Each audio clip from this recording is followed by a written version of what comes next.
So today we are going to talk about the overview of financial regulations in Hong Kong, which is topic 1 of HKSI LE paper 1.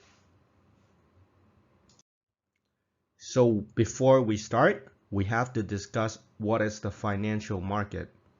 Okay, the financial market is basically a market that facilitates financial transactions.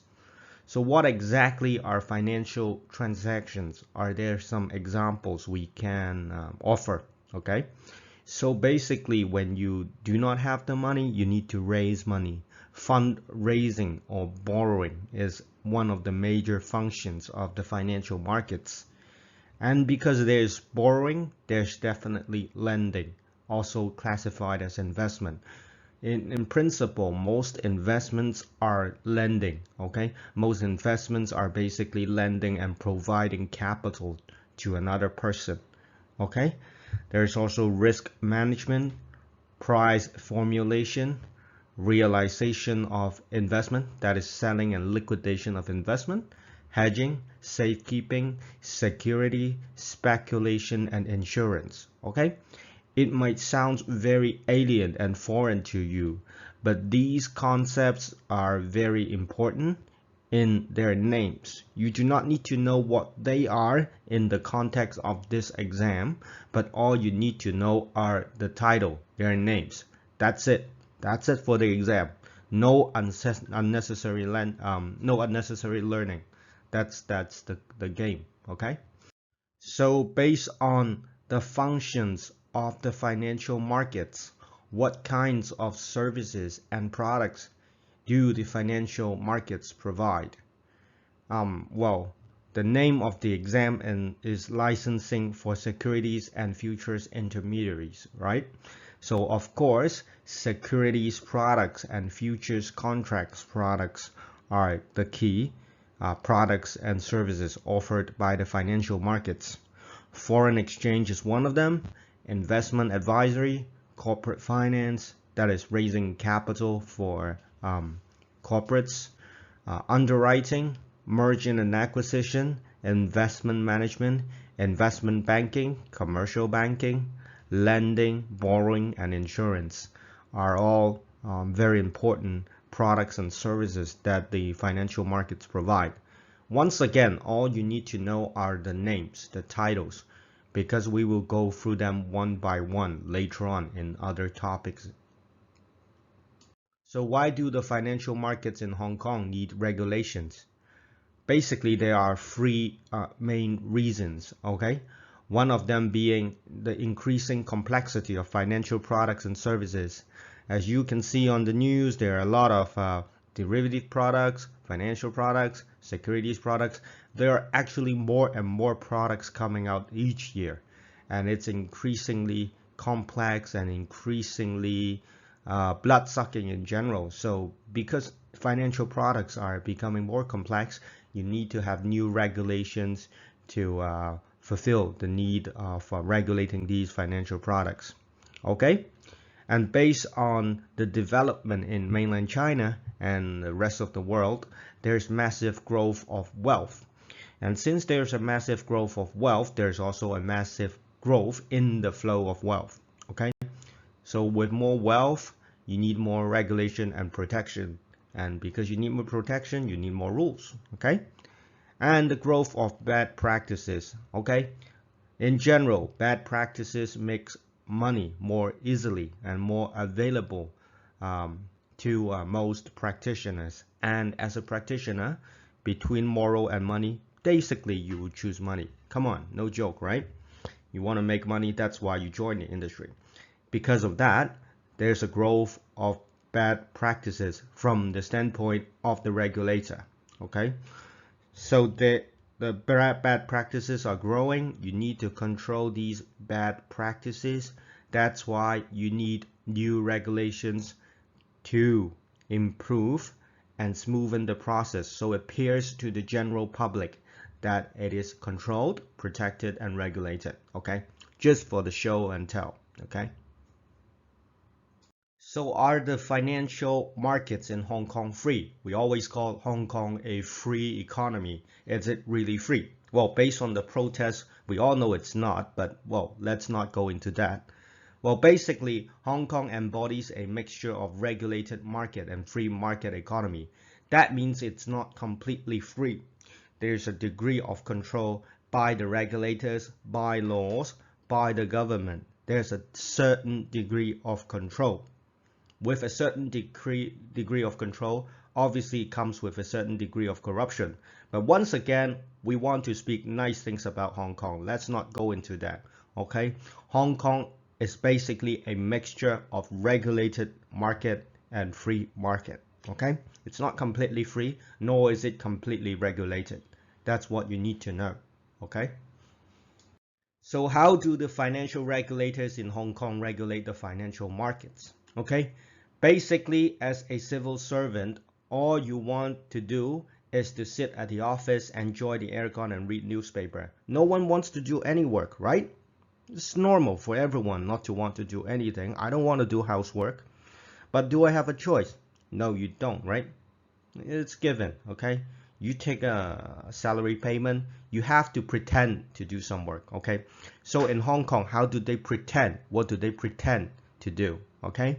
First of all, as a financial regulator, all you have to do is to encourage the development of financial products and services, okay? The principle is that with newer financial products and services, it can better fulfill the needs of the functions of the financial market. That is to raise capital, to lend out capital, to promote growth, blah, blah, blah, blah, blah. Big words, okay? So in principle, the development of new financial products and services could promote growth and development of the financial markets, thus growth in the economy in general, okay?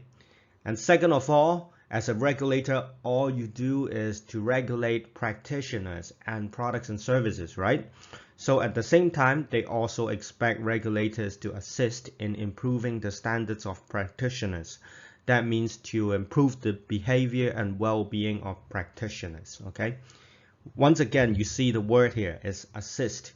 They do not actively intervene with how practitioners are. Instead, they set standards, and they set rules, and in the process, they monitor how practitioners do things, okay? That's why they call assist. They don't intervene directly in most cases, unless there's something bad happening in general, okay? And also, they try to educate the investors.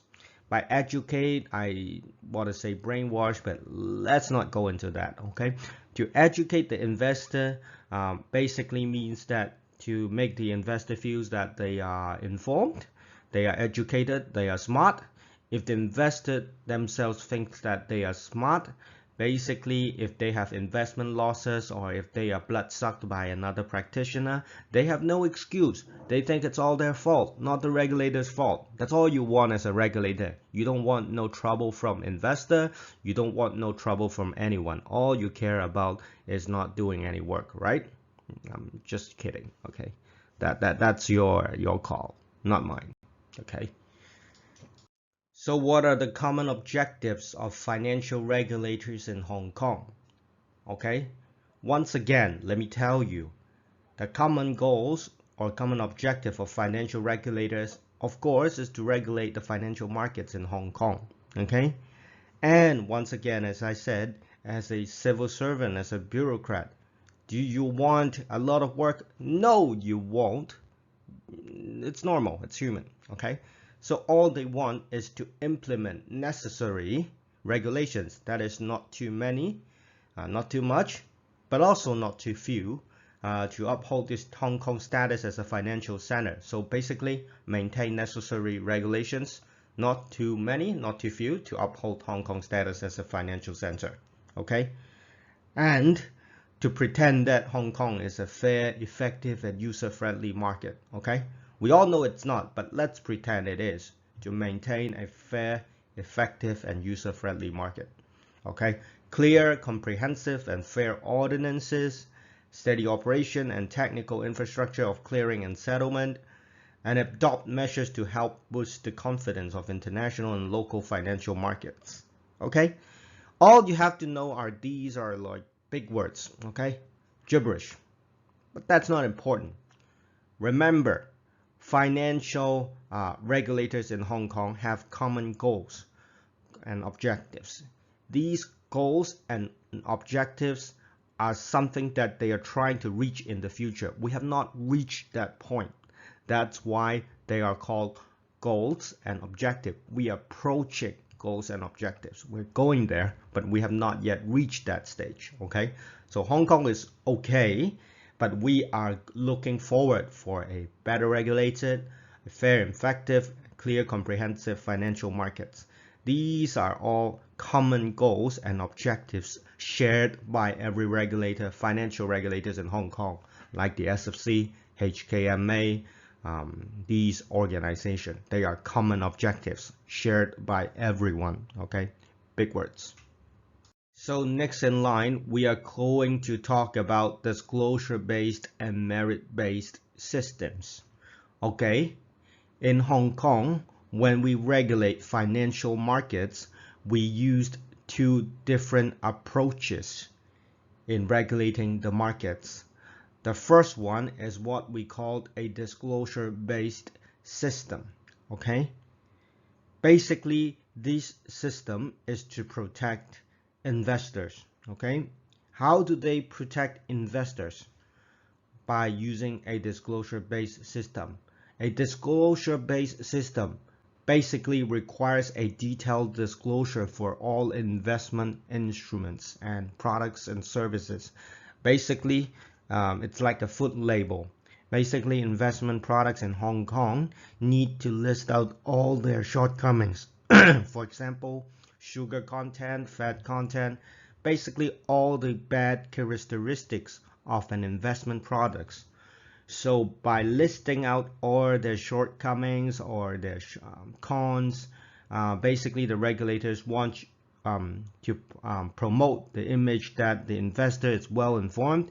They know all the bad stuff of the investment products. So if they invest in it, they know that they are doing something bad. So they have nothing to complain about. Okay, a good example is like picking a spouse, and the spouse is telling you that he or she is already married, and if you choose to remarry with him, all the bad things that come later in life, it's your choice.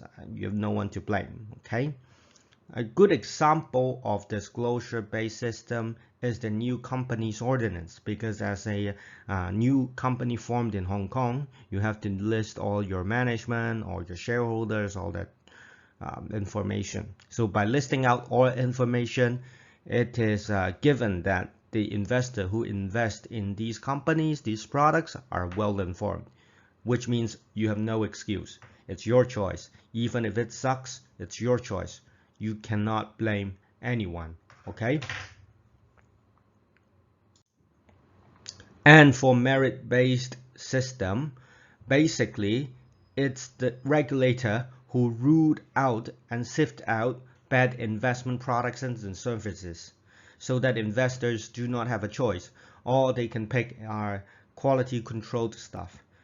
Bad stuff are filtered out, which means you do not have a choice. Like a supermarket ruling out all unfavorable, rotten, spoiled products before you can make a purchase. Okay? It's also like your parents choosing a spouse for you. You do not have a choice on who the spouse is. They make the choice for you. You can choose between a guy that your mom wants or a guy between your father wants, but you do not have a choice outside of that. That's merit-based system. They ruled out unfavorable investment products and services. Okay, so you do not have a choice. No freedom for you, my friend. Okay, so a good examples of these merit-based system are basically rules of listing on the Stock Exchange of Hong Kong, the listing rules, and the Blue Skies Law or Blue Sky Act in the US. Okay, so basically, let me conclude, disclosure-based is to list out as much information as needed to promote an image that the investors are well informed. So if they screw up in investment, that's their problem. They're informed. Okay, and the other one is merit-based, which means the regulator ruled out unfavorable products for investor. And in Hong Kong, we basically used both system. We basically use both system in regulating our financial markets. And if you think there are overlap within the two, you are definitely right. There are overlap. We use both of them. It's a mixture of them. So there are no clear boundaries between the regulatory approaches. It's the hybrid of two approaches we are using in Hong Kong. It's a hybrid, okay? So what exactly is a risk-based approach? A risk-based approach is the regulatory system of the SFC, of the Securities and Futures Commission. Basically, it is to fix where the hole is, okay? If there's risk of water leakage, we fix the hole. If there is very little chance of some problems happening, we keep a blind eye. Basically, risk-based approach or risk approach is to focus on areas that poses the greatest risk. If it ain't broken, don't fix it. Okay, don't fix it. Okay, that is what it is. Okay, don't fix it. So let's discuss the establishment of Securities and Futures Commission and Securities and Futures Ordinance in Hong Kong.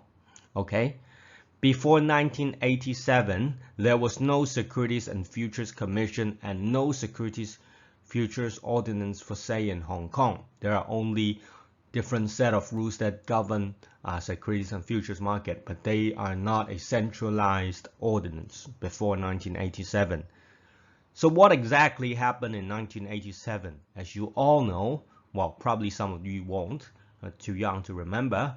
In 1987, there was a global market crash, stock market crash. And because of that crash, we discovered a lot of problems in the financial markets in Hong Kong. That's why the government basically set up a commission called the Hey Davidson Securities Review Committee that was set up to review and basically try to solve the problems and shortcomings of the securities and futures industries in Hong Kong. That's why a committee was set up to battle and deal with these shortcomings and problems. Okay.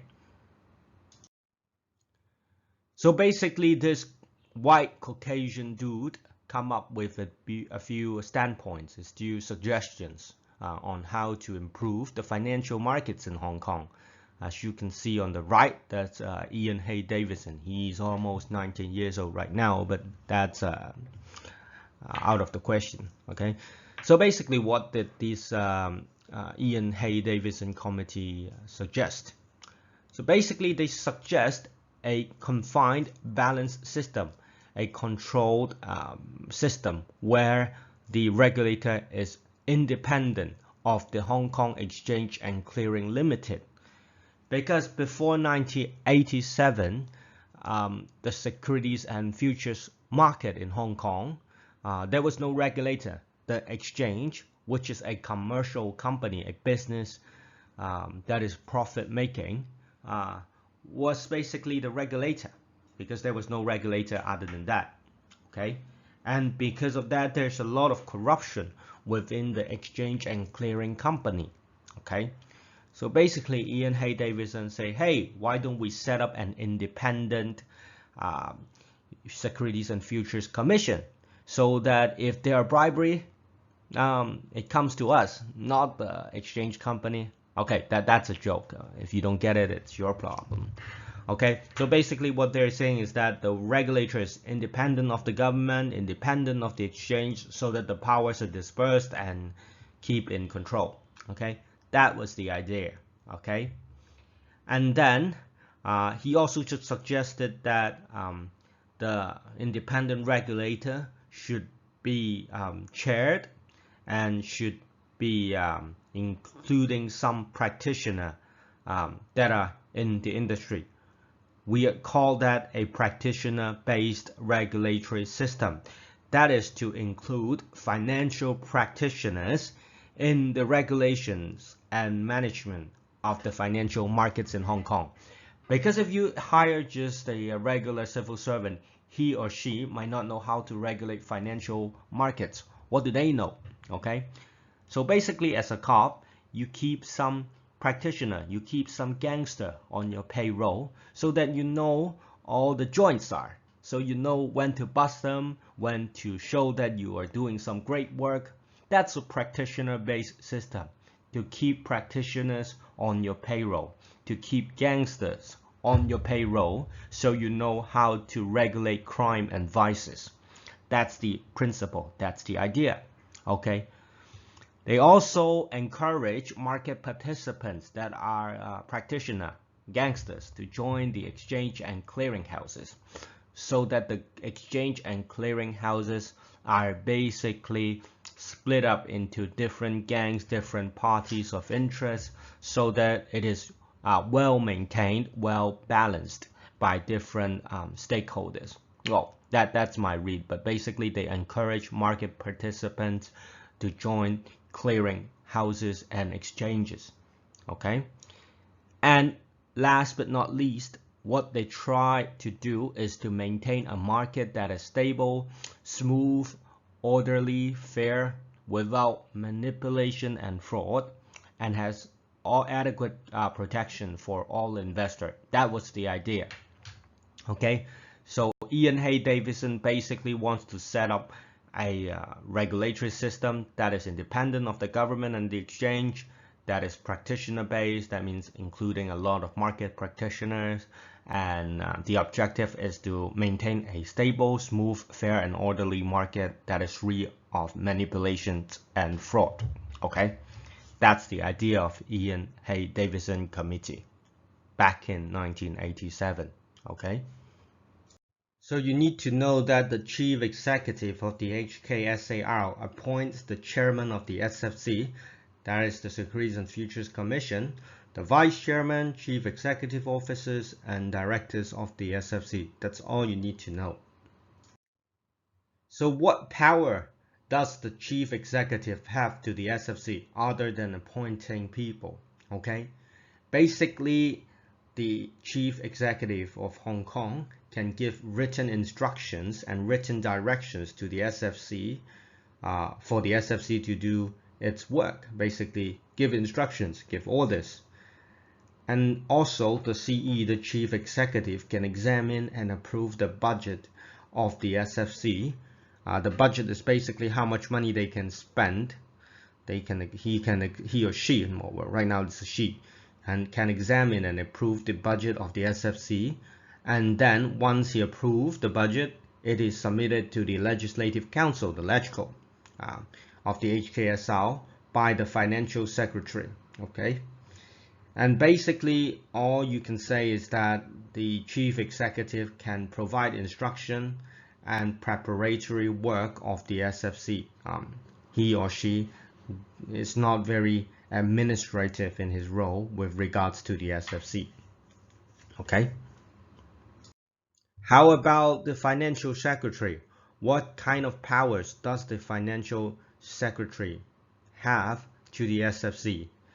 Basically, the financial secretary have a very direct connection with the SFC. He or she can require the SFC to provide a financial statement annually and prove whether the goals of the SFC has been achieved or has been completed. Okay, so basically the financial secretary keep the SFC in check to see whether they have fulfilled their goals and purposes. He can or she can also require the SFC to raise suggestions and provide information on how the SFC is doing its job. So basically the financial secretary is related to how the SFC have done its work and keep the SFC in check. Okay, that's the role of the financial secretary.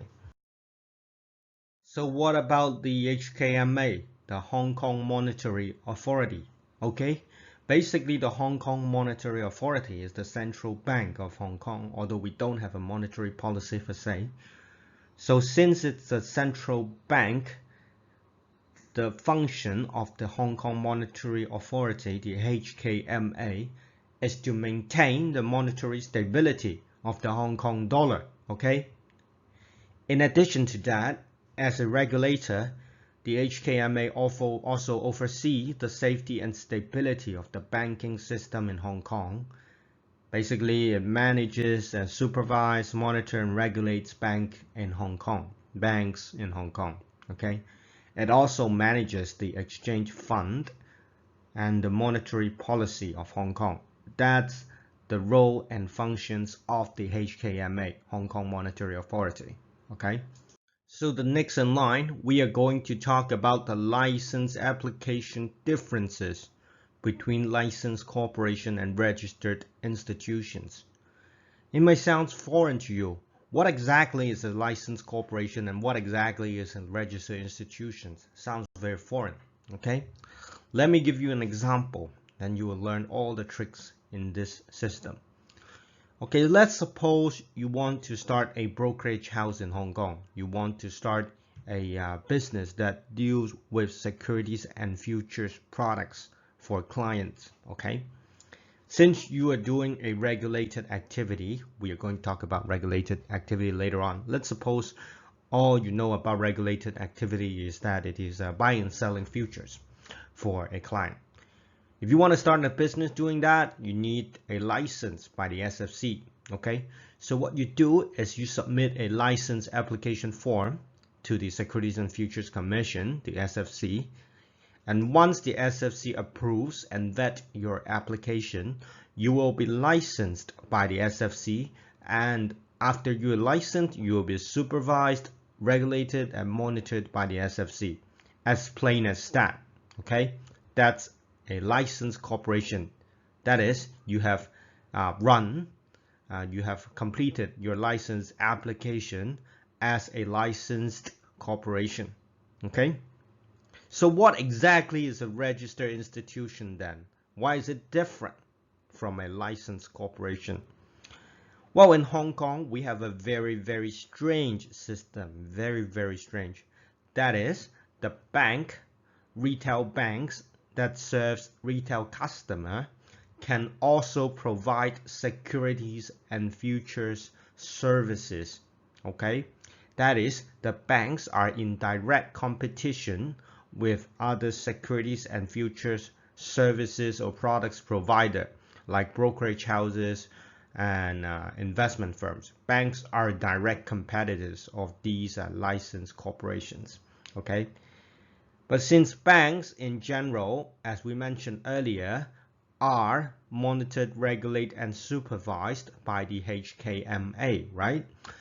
We have talked about that earlier on, that the HKMA is the regulator of banks in Hong Kong.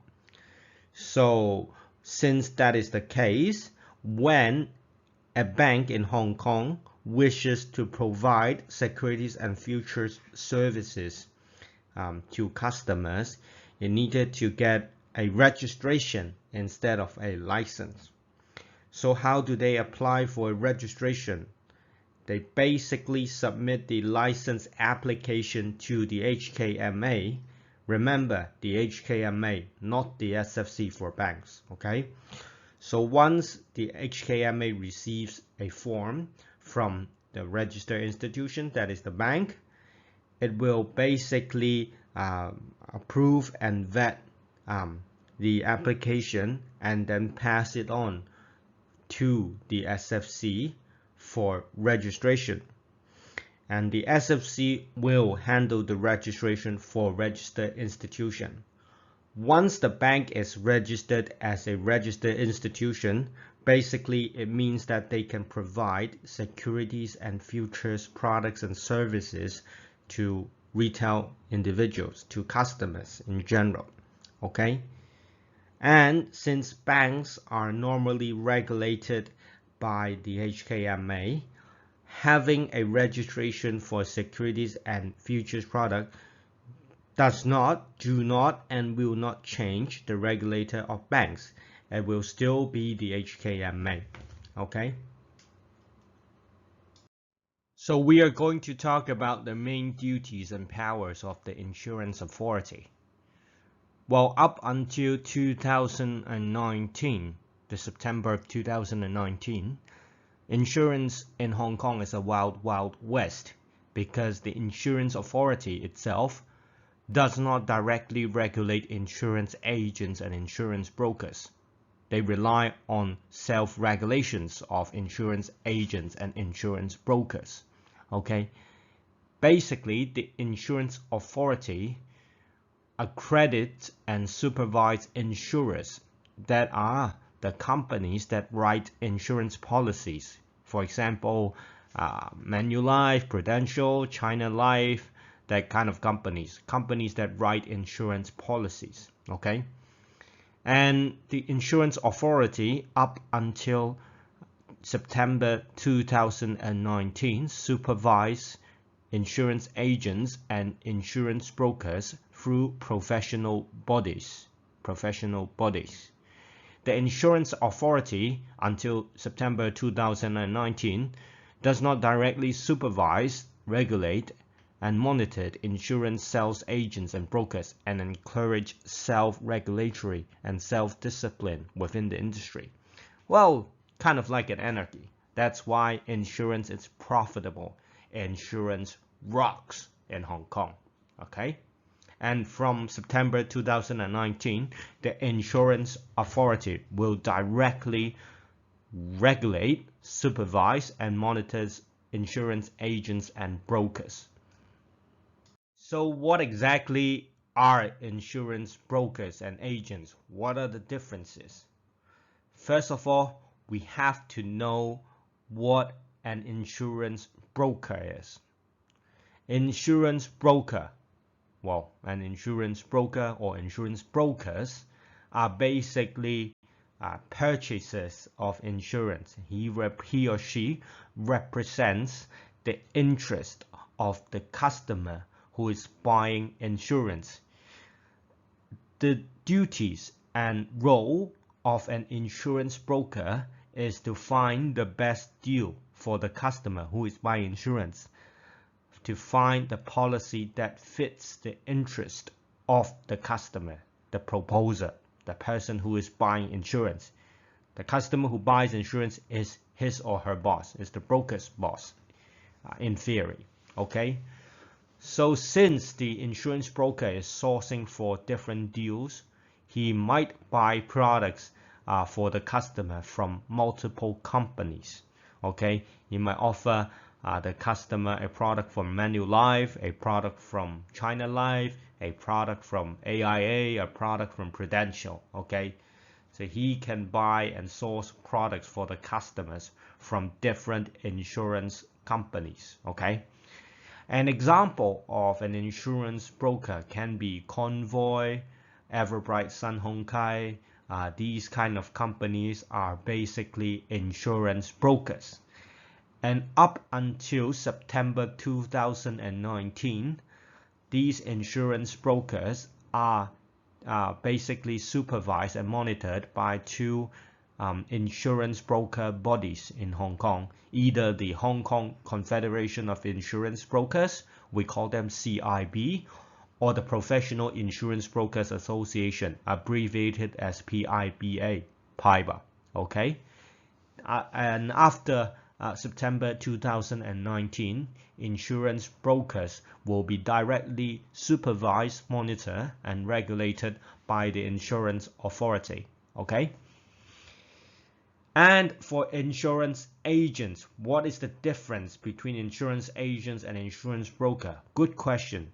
An insurance agent is representing the interest of the insurer, that is the insurance company, the company that sells insurance. He represents the interest of the insurance company, not the person who is buying insurance. Okay, so basically an agent is you can treat him as an employee or consultant of the insurance company.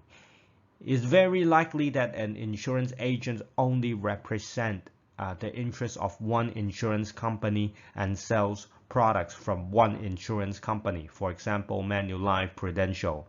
If your friend works for Manulife or Prudential, it is safe to assume that he's an agent, not a broker. Okay, and before September 2019, insurance agents in Hong Kong are basically supervised, monitored, and regulated by the Hong Kong Federation of Insurers.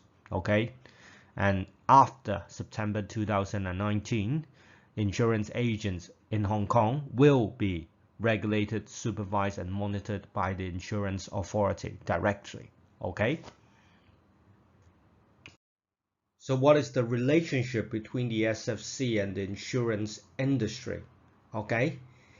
So there are basically three things. Investment-linked assurance schemes, basically investment-linked insurance, and pooled retirement funds are sold by the insurance industry. These two products are sold by the insurance industry. And the accreditation of these two products are delegated by the SFC to the Investment-Linked Assurance and Pooled Retirement Funds Committee, in which the insurance authority is a member. Basically, these accreditation of these two products are basically conducted by the insurance authority. You can treat it as such. Okay, please remember, investment-linked assurance schemes and pooled retirement schemes, pooled retirement funds, are not securities and futures product as defined by the Securities and Futures Ordinance. That's all you need to know. So next in line, we are going to talk about the differences between mandatory provident funds schemes and products. Okay, MPF scheme is basically the master plan, the umbrella you are basically contributing each month of your salary to. Okay, for example, China Life MPF Master Trust Scheme is an MPF scheme which your employer can choose for you. Okay, and every month part of your salary will go into this MPF scheme. Okay, this is the master scheme of all MPF products. Okay, so within this scheme there are a lot of funds, what we call MPF products. Okay, for example, China Life MPF Conservative Fund, Guarantee Return Fund, Balanced Fund, Growth Funds, Equity Fund, Guarantee Fund. These funds are called MPF products. Within an MPF schemes, there can be a number or a lot of MPF products. You can choose how much of your contribution is in each MPF products. Okay, so in one MPF schemes there can be multiple MPF products. Okay, and each month of your salary will go into the scheme, and out of your allocation, your investment or in contribution will be allocated into different MPF products. Okay, so what are the duties of the Mandatory Provident Fund Schemes Authority?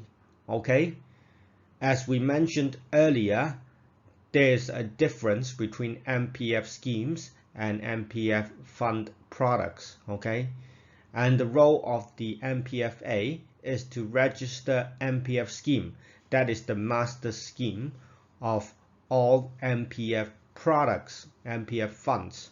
They register and monitor and regulate these MPF schemes.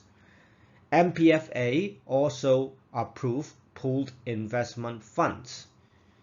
MPFA also supervise the administrative and management issues of the registered schemes and pooled investment funds and set rules and guidelines accordingly.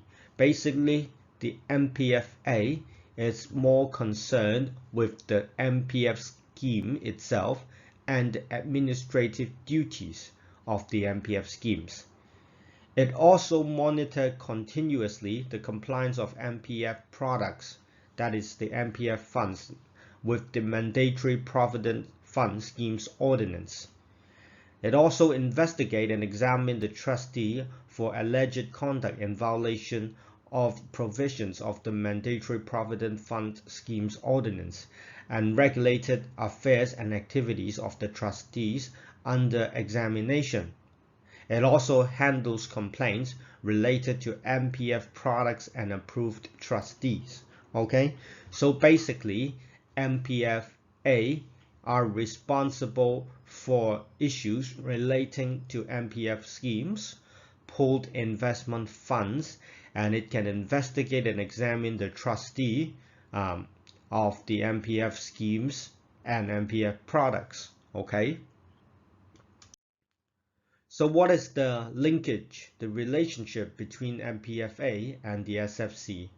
Well, as we mentioned earlier, MPF products are basically funds, okay? And in general, SFC approves and examines funds, okay? Since MPF products are very similar in nature to funds, the SFC examines and approves MPF products and related sales materials like advertisements and marketing materials, okay? And for each investment funds, for each investment MPF products, you need to have an investment manager, okay? An investment company that act as an investment manager for that particular MPF fund or MPF products, okay? So who is responsible for licensing these investment managers of MPF products? That is the SFC, okay? And the SFC also monitors the behavior and conduct of investment managers who manage MPF products. The SFC also looks into and investigates violations of the SFC code on MPF products. Basically, if you have a complaint with MPF products, you go to the SFC. And the SFC also handles complaints related to SFC accredited MPF products or complaints related to the conduct of licensee licensed by the SFCs to manage the investment of MPF products. Okay, so basically the SFC is concerned with investment managers who manage MPF products, approve MPF products and marketing materials. Last but not least, it also investigates and conducts research on violation of the SFC code on MPF products and take enforcement actions. That's the role of the SFC with regards to MPF. Okay. So how about the Chinese Gold and Silver Exchange Society? You need to know there's this office or exchange in Sheung in Hong Kong where they buy and sell gold and silver. But remember, gold and silver are not considered as securities and futures products in Hong Kong. They are physical goods. Since they are physical goods and not securities and futures, they are not related to SFC in most cases. That's why the Chinese Gold and Silver Exchange Society is not directly supervised, regulated, or monitored by the SFC. However, there is a scheme called paper gold schemes in the Chinese Gold and Silver Exchange Society, and this scheme is considered as a collective investment scheme under the Securities and Futures Ordinance. Therefore, the SFC is responsible for accrediting, vetting, and approving these collective investment schemes and authorizing the related advertisement with respect to this paper gold scheme. Only the paper gold scheme has some kind of relationship with the SFC. Otherwise, you can treat that there is no relationship between the Chinese Gold and Silver Exchange Society and the SFC, since gold and silver are physical products, not securities and futures. So what about the company's registry? The company registry implements and enforces the following ordinances. For example, company ordinances, limited partnerships ordinances, trustee ordinances, registered trustee incorporation ordinances, and moneylender ordinances. All you need to know with regards to this exam are the names of the ordinances, nothing else. So let's talk about the Securities and Futures Commission. As we mentioned earlier, it was established under the suggestion of the Hey Davidson Committee, and then it was established under the Securities and Futures Ordinance. It is an independent institution that is independent from the government civil service or ministerial system. Okay, it is independent of everyone, and basically it is an independent body. It is required to report to and be accountable to the government, however. That's all you need to know. It is independent in its operation, but it is required to report to and be accountable to the government. That's the SFC. So what are the goals and objectives of the SFC? Okay, once again, like every other regulators, it is big words. Once again, they are big words. For example, to maintain and improve fairness, efficiency, competitiveness, transparency, and order of the securities and futures industry. To enhance the public understanding towards financial services, including knowledge and power and about the operations of securities and futures, provide protections to the public investors, minimize crimes and misconduct in the securities and futures industry, lower the systemic risk in the securities and futures industry, take appropriate steps in relation to the securities and futures industry. These are all big words. These are all objectives. That means we are trying to go there. We're approaching these targets, but we have yet to meet the perfect stage. We are approaching these goals and objectives. We're trying, but if we don't meet that, it's okay. So whom does the SFC oversees, monitor, supervise, and regulate? Basically, the SFC are concerned with multiple entities. Okay, in Hong Kong, the SFC is responsible for accrediting the stock exchanges, futures exchanges in Hong Kong. That's one thing. Second of all, they also basically accredited clearing houses of securities market and futures market. Okay. In addition to that, they also recognized different institutions as exchange controllers. Okay, and in Hong Kong, there's only one exchange controller. That is the holding company of exchanges and clearing houses. That is the Hong Kong Exchanges and Clearing Limited, also commonly known as 388, listed in the Stock Exchange of Hong Kong. They are the exchange controller because they control multiple exchanges and clearing houses in Hong Kong. It also accredited investor compensation companies. That is, the SFC is responsible for accrediting investor compensation companies. Last but not least, which most of you are most concerned about, the SFC basically authorized, vet, and licensed and registered people and companies that are engaged in regulated activities. And by taking this exam, all you want to do is to register or licensed by the SFC in order to conduct regulated activities. Okay. So what are the responsibilities and duties of the SFC? That is the job they are doing. What's their job? Okay. Like their goal, it is to promote, encourage, and forcefully ensure that persons who conduct regulated activities, that are you guys in the future, are up to the standard of conduct, ability, and integrity. The SFC also wishes and try to maintain and enhance public confidence in the securities and futures industries. The SFC also try to cooperate with other regulators and provide support to them, provide the public investor with the appropriate degree of protection, and the SFC also promote, encourage, and forcefully ensure that intermediaries adopt internal supervision and risk management systems And the SFC also try to curb the illegal, unfair, and improper conduct of the securities and futures industry. Well, to you, it might sound very similar to its objectives, and it is. But once again, they want to test you in the exam. Remember, these are the duties of the SFC. It is very similar to the objectives, and all you need to know are the basic principles listed out here. Okay.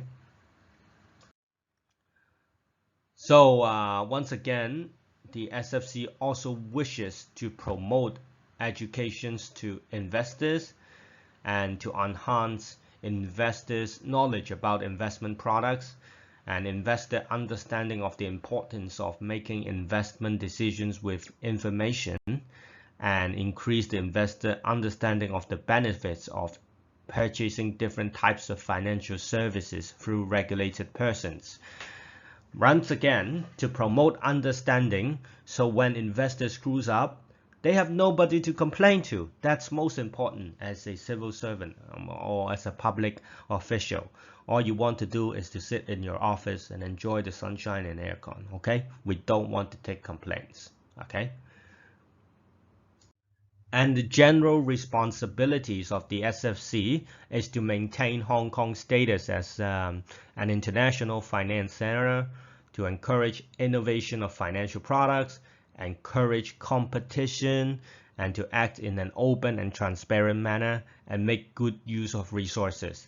These are the general responsibilities. You can treat it as a duty. I don't know, just try to remember these key points because you will be tested in the exam. Okay, you will be tested. Encourage innovation, encourage competition, act openly and transparently, and make good use of resources. Okay. So what are some unique functions of the SFC? By unique functions, we mean that functions of the SFC and duties of the SFC that cannot be delegated and transferred to third parties. First of all, the SFC was given power to enact subsidiary legislations. Okay, these subsidiary legislations should be proposed by the SFC and approved by the Legislative Council. Okay, if the SFC propose some laws that are rejected by the Legislative Council, they will not become law. Okay, and the SFC can order the exchange companies to suspend businesses, and these powers cannot be delegated to a third party. Basically, the SFC cannot delegate someone to order the exchange company to suspend businesses. The SFC also cannot appoint external investigators to investigate people. These kind of powers, they can only enforce and use these powers directly. They cannot delegate to a third party. Okay, and the SFC can intervene in the commercial operation of licensed corporation, which they cannot delegate. Okay, the SFC can intervene in the commercial operation of the licensed corporations directly, but they cannot intervene. Okay, you have to be very careful. The SFC cannot intervene the commercial operation of registered institutions. Because why? Because the registered institutions are basically banks, and banks are regulated by the HKMA, supervised by the HKMA, and monitored by the HKMA. SFC staff are very smart. They do not want to handle the mess of somebody else. So if it is in the HKMA turf, do you want to touch it? Do you want to handle it? Of course not. You rather watch Game of Thrones at home, right? You don't want to do work in general. So next, we are going to talk about directors of the SFC. Basically, the chairman, the chief executive officer, and at least 5 other directors are appointed by the chief executive of the HKSAR. Okay, and most of the directors of the SFC must be non-executive directors and must be the elite within the industry or from the legal and accounting industries. Okay. So next in line, we are going to talk about SFC advisory committees. Okay. Advisory committees give advice to the SFC on policy issues of the SFC in regulating its objectives and functions. These advisory committees do not and does not have any executive power. They do not take any initiative to handle the work. They merely make judgments and give advice. Okay? The following advisory committees only consult with the internal affairs of the SFC. For example, the Audit Committee, Budget Committee, Remuneration Committee, and Investment Committee.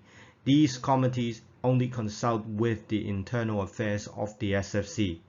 And to summarize, advisory committees of the SFC only give advice, make judgments. They do not have any administrative power.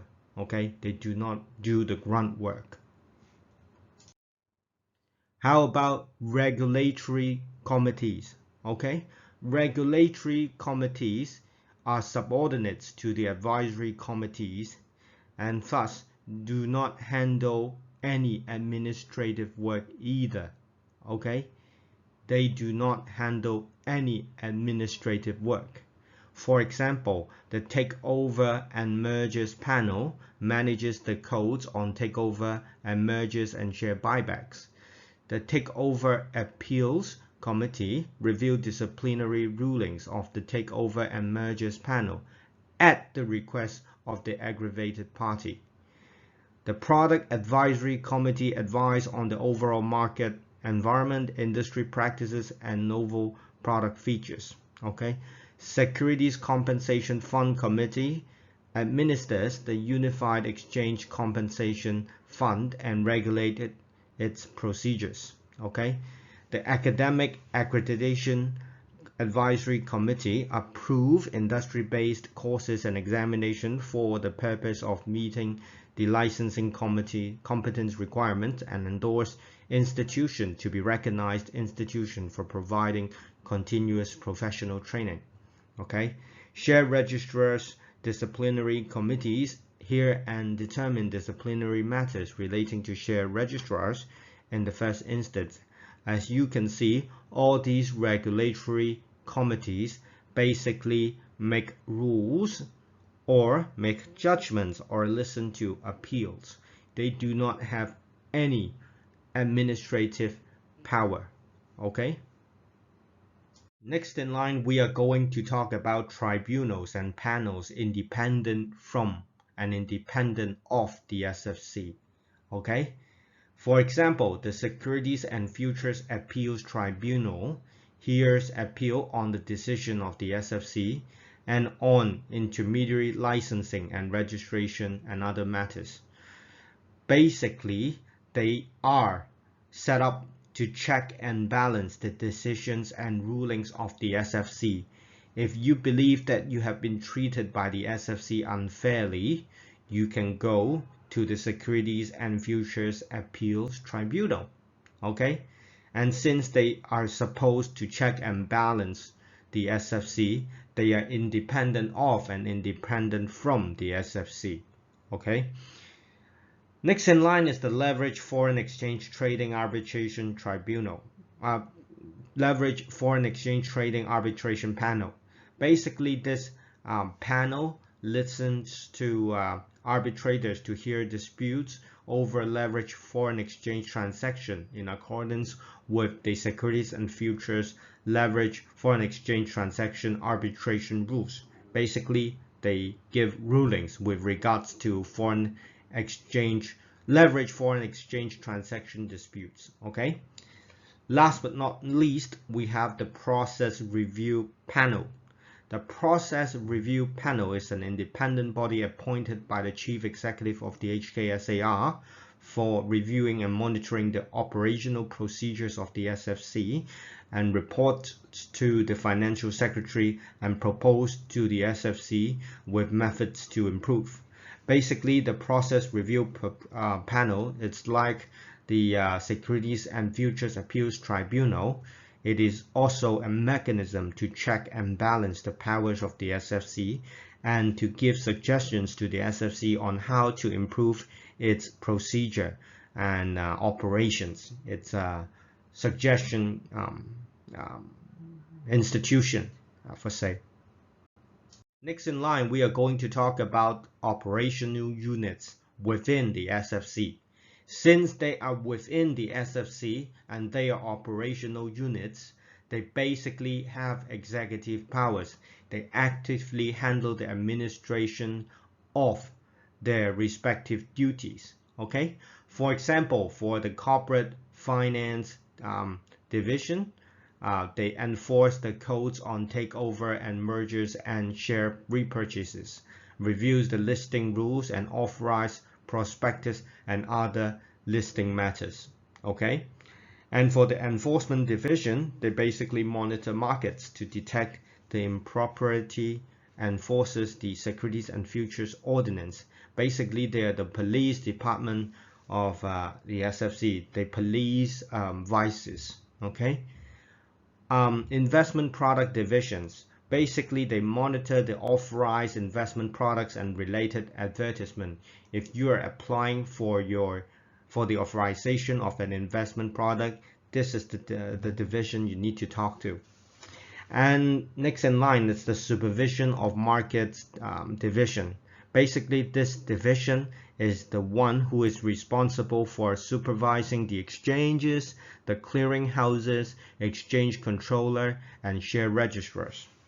In general, markets, quote-unquote markets in this exam, basically means exchange traded markets. That means markets that is exchange traded and buying and selling securities and futures in the exchange. That's basically what quote-unquote market means in this exam. Okay? And then there's the intermediaries division. Basically, intermediaries division license and supervises intermediaries. That are you guys later on. Okay? And within this intermediaries division, there are two departments, licensing department and intermediaries supervision department. The licensing department is responsible for licensing and registration. Once the intermediaries are licensed, they are under the turf of intermediaries supervision department. That is monitoring, regulation, and supervision after licensing and registration. That's the role and duties of the intermediaries supervision department. Okay? So how can the SFC punish intermediaries? You have to bear in mind the SFC is not a court. Okay? The SFC itself is not a judicial body. Okay? So it cannot send anyone to jail. No chance at all. Okay? What the SFC can do is to conduct investigation on suspected breaches of the Securities and Futures Ordinance and any subsidiary legislations, code, and guidelines. The SFC, as an administrative body, can also apply to the court for an injunction order to prohibit anyone from disposing its asset or continue to cooperate all or part of its business. Okay? However, the SFC must prove that it is in the public interest to issue the order. So basically, when the SFC wants to have any judicial power, it has to apply to the court for any orders to prohibit anyone from doing anything. Okay? If they want judicial power, they need to apply to the court for that power and for it to be administered. Okay? Obviously, the SFC, like any administrative body or like any other natural or legal person, can take civil proceedings through the court to sue the violator for compensation. The SFC, as a licensed regulator, can also revoke and suspend the licenses and registration of the intermediaries. Obviously, they can also fine the intermediaries and condemn them publicly or non-publicly. So that's how the SFC can punish intermediaries in general. Remember, they cannot send anyone to jail. All they can do is to petition the court to do so or pass on a suspected case of breach to the Chief of Justice to decide whether they should prosecute them through the judicial system. The SFC by itself is not a judicial body.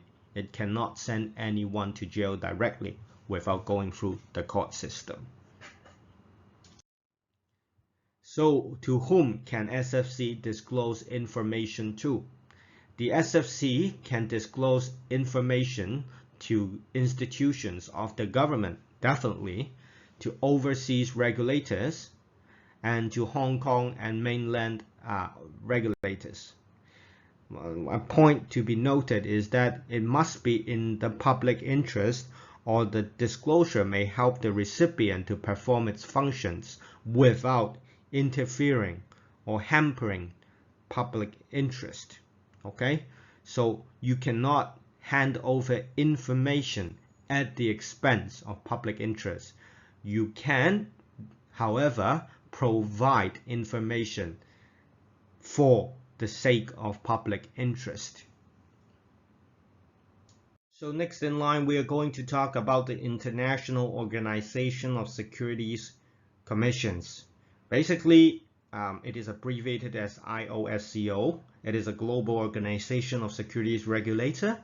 It is being responsible for promoting cooperation and implementing a regulatory regime of high standards to maintain a fair, efficient, and stable market. Big words, gibberish, not very important.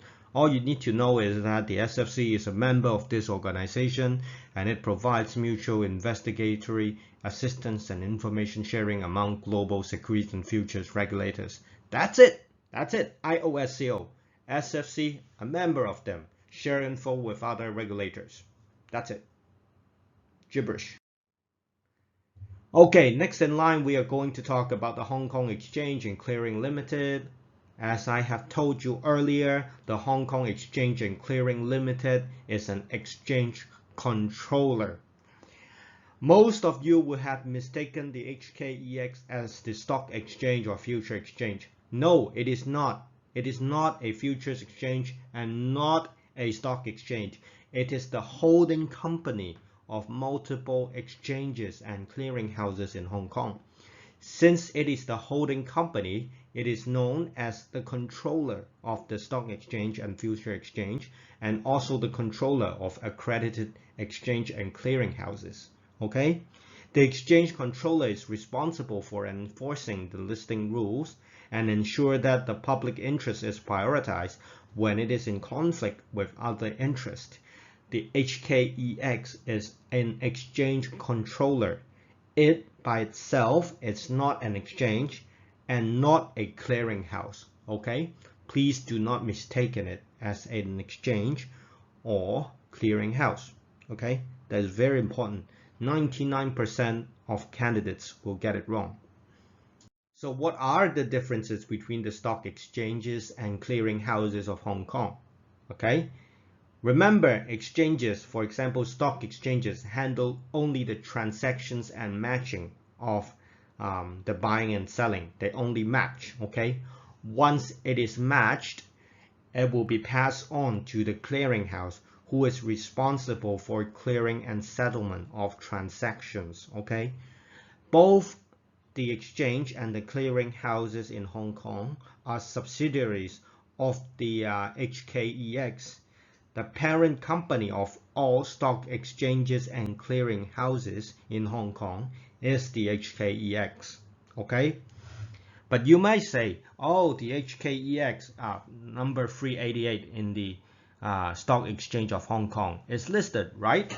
So how come it is only an exchange controller? I'm telling you, it is only an exchange controller, although it is also listed as a listed company in its subsidiary, the Stock Exchange of Hong Kong.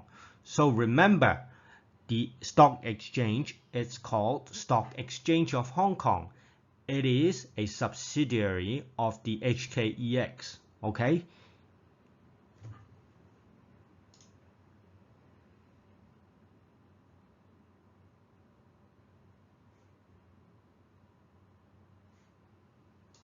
We are also going to talk about the jurisdiction of the HKEX and SFC.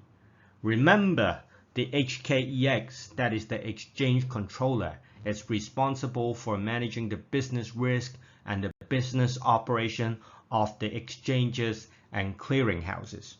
Okay? It also enforces the rules of listing, transactions, clearing, and settlement, administrative stuff. Okay? It, however, does not, do not, and will not be responsible for the regulation on the frontline conduct and frontline behavior of market participants. Okay, it is not concerned with the conduct and legality of the participants. It merely is responsible for the smooth, transparent, fair, and open operation of the exchange. It is not concerned with moral and conduct. Okay, whereas the SFC, as an overall regulator of the securities and futures industry, is responsible for monitoring and supervising the activities of the HKEX, exchange companies, clearinghouses, and market participants, intermediaries. Okay, it also approves the rules and make amendments of the rules of the HKEX, approve the charges of the HKEX, and implement and enforce applicable ordinance within and outside of the HKEX. The SFC is also responsible for the regulation on the frontline behavior and conduct of market participants.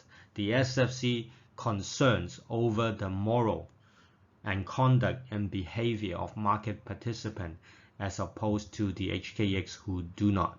Okay, who does not and do not. Okay. So next in line, we are going to talk about the board of the HKEX. The board of directors of the HKEX is composed of directors appointed by the government and directors elected by shareholders, since it is a listed company, right? And the board of directors elect the chairman and appoint the chief executive officer. As of now, the appointment of the chairman of the HKEX must be approved by the chief executive of the HKSAR, and the appointment of the chief executive officer, Li Xiaojia, must be approved by the SFC. Okay, there's a picture of him on the right hand side. You can take a look. Okay, next we are going to talk about the participants and intermediaries of the Hong Kong financial markets. The most important and forms the foundation of the financial markets in Hong Kong are retail investors. Retail investors are individuals or small enterprises or small companies. Their investment amount is relatively small, but there are a lot of them. They are usually lack of experience and needed most protection provided by the regulatory regime. Okay. And some individuals and corporations might be a little bit richer than the rest of the pack. Okay, we call them high net worth individuals. Basically, they are rich individuals, like a famous singer, Jackie Chan, is a high net worth individual. Okay, these individuals will usually served by private banks or external asset managers. And before accepting these clients, private banks or external asset managers would set minimum asset levels so that they have to pass a certain threshold to be treated as a high net worth individual. They probably need less protection because they are usually more educated and more advanced. They are more informed in general. Okay.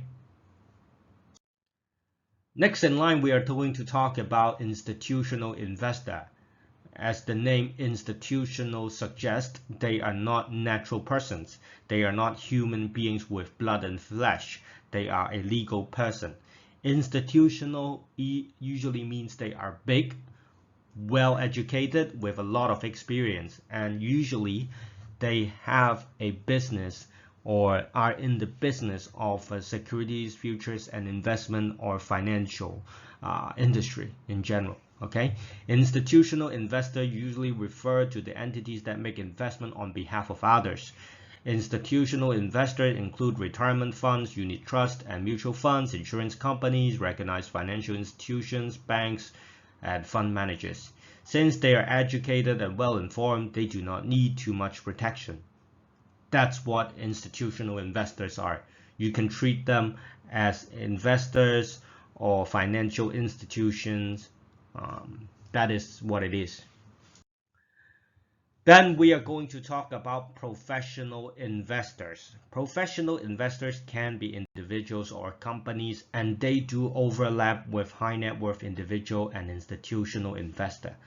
Professional investor usually means they are rich in asset and they have extensive experience in investing and making investment decisions, including the aforementioned institutional investors and high net worth individuals. Since they are educated, they need less protection. Okay, they do overlap with institutional investor and high net worth individual. Basically, professional investors means that they are well informed, well educated, and they know what they are doing. So they have no excuse if they screw up.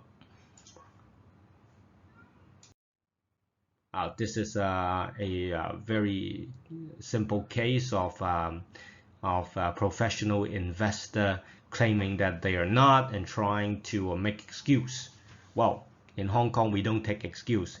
If you invest and lose money, it's your problem. We don't take excuses. Next in line, we are going to talk about intermediary. Intermediary are persons who act on behalf of another person and get remuneration to do some duties for his principal. Okay, in the financial markets, a financial intermediary is a person or a company who act on behalf of the client and get some remuneration for carrying out a regulated activity. That's a financial intermediary. Principals are basically bosses or employer. Okay, in general, if you are a retail client, you are the principal of the intermediary, since the intermediary, the broker or the financial institution, is supposed to service you and act according to your instructions and interest. Principals might include retail investors or may also include business institutions such as banks, insurance companies, market makers, and other companies. Okay, if you are acting on behalf of yourself, you are a principal. Okay, in the financial markets in Hong Kong, we have a lot of professional support. These include lawyers, accountants, auditors, valuers, financial analysts, and various experts who are familiar with financial affairs. The difference between an auditor and an accountant is that an auditor is supposed to verify independently the financial statements of the companies, whereas accountants are often responsible for keeping proper transaction and asset records. They are not responsible for verifying. Basically, an accountant prepares reports and auditors basically vet, verify, and approve those records. Double check. Directors of a company should be accountable for all affairs of the company.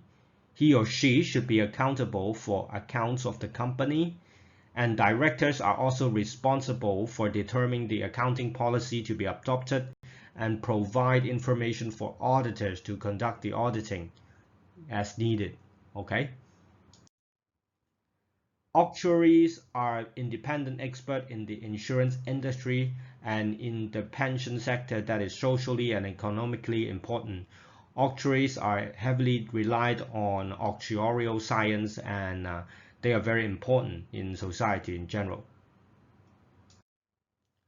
Then we have financial analysts. Financial analysts basically conduct researches on securities and futures. They are employed to research markets, companies, securities, and other financial investment. Some of the financial analysts are affiliated to professional associations such as the Association of Certified International Investment Analysts, Chartered Financial Analyst Institute, these kind of institutions. Okay? Last but not least, it is the time we advertise our products. If you are a candidate and need help in licensing examination for securities and futures intermediaries (HKSI) or insurance qualifying examinations (IIQE), you can visit www.2cexam.com to take a look at our product and services, which include mock questions, private tutorial and classes. For inquiries regarding HKSI licensing examinations, you are welcome to contact our staff through the following methods. By website, www.2cexam.com. By phone, 211096444. By email, info@2cexam.com. By WhatsApp, 934720646.